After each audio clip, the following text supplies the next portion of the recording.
Hello, John Neal here, and today it is Thursday the 23rd of January 2025, and today we're going to talk about God.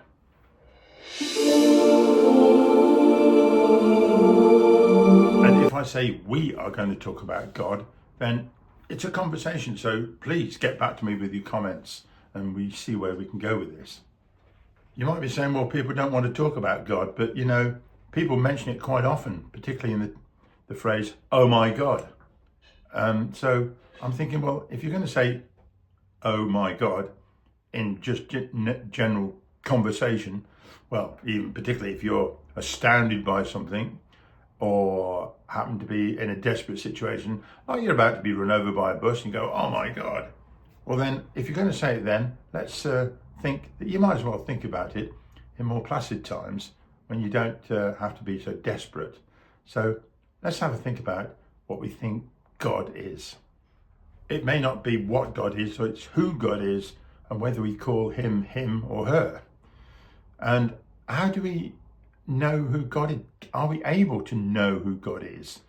And if so, I think a connecting point here is prayer. Why do we pray? What's the point of it? So let's dig in. So I'd like to move on immediately to tell you about the God I don't believe in. And that is this image of an old man with a long beard sat on a cloud who's waiting to hear from you in prayer and then say, yes, I grant it, or otherwise.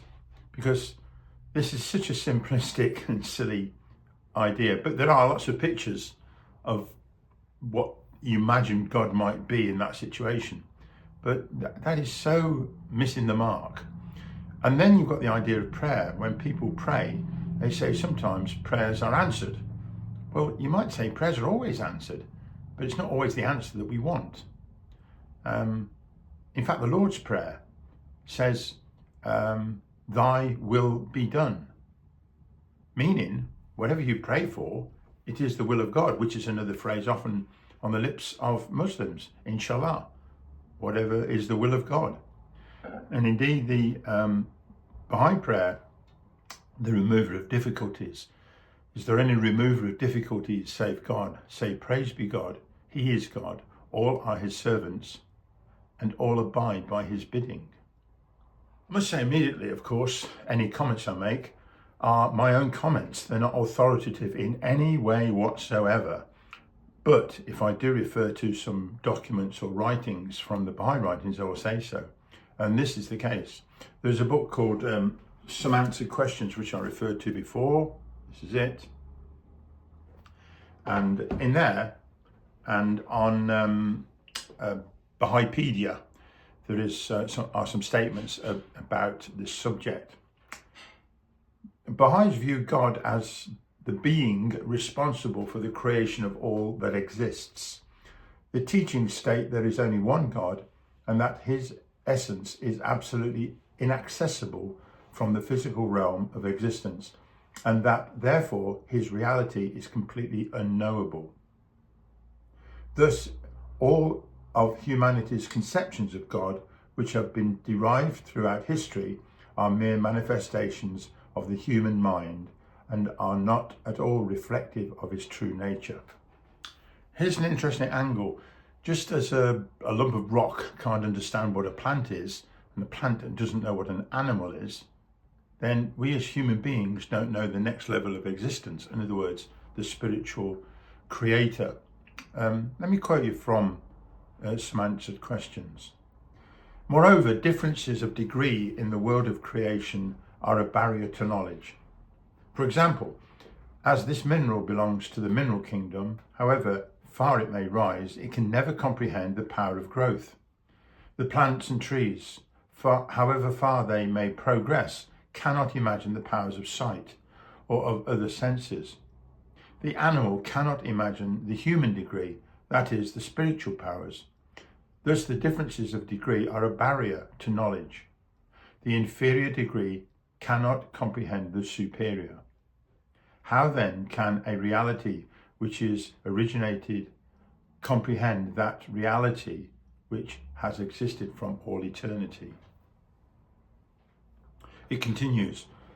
Knowing God, therefore, means the comprehension and knowledge of his attributes and not of his reality. And even this knowledge of his attributes extends only so far as human power and capacity permit, and remains wholly inadequate. Well, this leaves us in a bit of a pickle, really. Abdu'l-Baha saying, you're never going to know God, so what are we going to do? Well, that's where the manifestations of God come into play. That is the likes of Moses, Abraham, Jesus, Krishna, Buddha, Muhammad, the Bab, and Baha'u'llah. They are our connections with God. He says this: the knowledge of the reality of the divinity is in no wise possible, but the knowledge of the manifestations of God is the knowledge of God. For the bounties, the splendors and attributes of God are manifest in them. Thus, whoso attains to the knowledge of the manifestations of God attains to the knowledge of God, and whoso remains heedless of them remains bereft of that knowledge. So really we are left in a bit of a quandary, and if we study the writings and the lives of the manifestations of God, I would say in particular the latest of them, Baha'u'llah and the Bab, then we would get closer to what we might understand God to be. There's a beautiful prayer revealed by Baha'u'llah, which starts, create in me a pure heart, O my God, and renew a tranquil conscience within me, O my hope. I'll leave it on screen for a while and you can read the rest. But at the very end it says this, which I think is rather nice. O my Master, let the tidings of the revelation of thine incorruptible essence bring me joy.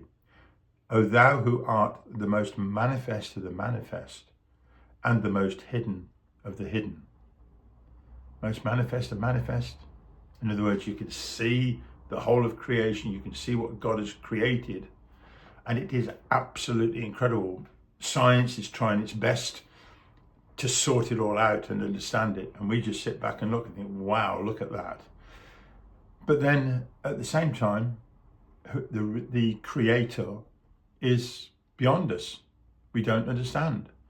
So we're left in a bit of a quandary between the two. Well, I feel that anyway. Nevertheless, Baha'u'llah gives us assurance that if we pray and believe in God and listen to his writings, then we will be as close as we can be to God. There we are, to finish on this little section. That'll do us for now. Can't chew too much all in one go. But, you know, I do learn a lot more from this. I'm not really trying to teach or preach to you. This video and looking into it and researching it is enabling me to learn a lot more and study more closely the concept that I'm trying to put together. But if you have any insights, then I would be very, very happy to see what you have to say. So pop them in the comments and we'll move on from there. Okay, right. You know what? You'll see me in the next one. Okay, bye-bye.